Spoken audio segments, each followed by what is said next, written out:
కాబట్టి గలిలయ ప్రాంతం అనేది నరహంతకులకు, తిరుగుబాటుదారులకు, దొంగలకు ఒక ఆశ్రయంగా మారిపోయి ఉండొచ్చు. కాబట్టి గలిలయ అనగానే నీవు గలిలయుడవా అని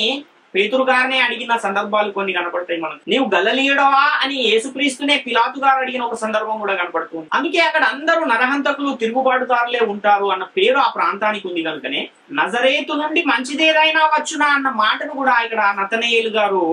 ఫిలిప్పుతో చెబుతున్న ఆ సందర్భాన్ని కూడా మనం చూస్తుంది. కాబట్టి యేసుక్రీస్తు నజరేయుడనబడును అని పాత నిబంధనలో ప్రవచనం ఉందా, ఉంటే ఎక్కడుంది అని మనం ఆలోచన చేయగలిగితే, యేసుక్రీస్తు నజరేయుడు అనబడును అని ప్రత్యక్షంగా లేఖనం లేకపోయినా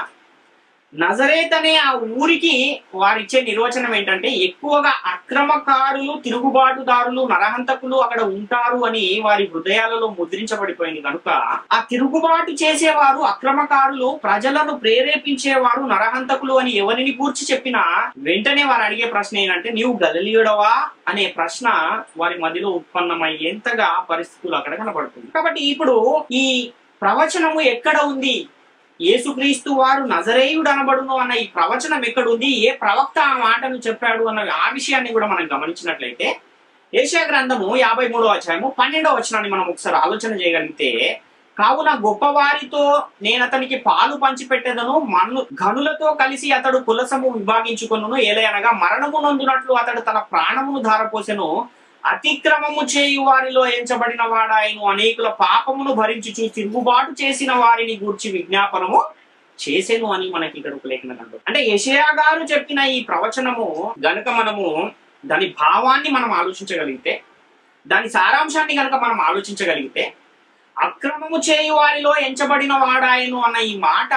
అక్రమకారులు ఎక్కువగా ఎక్కడి నుంచి వస్తారు అంటే గలిలయ దేశంలో నుండే వస్తారు అన్న మాటతో మనకు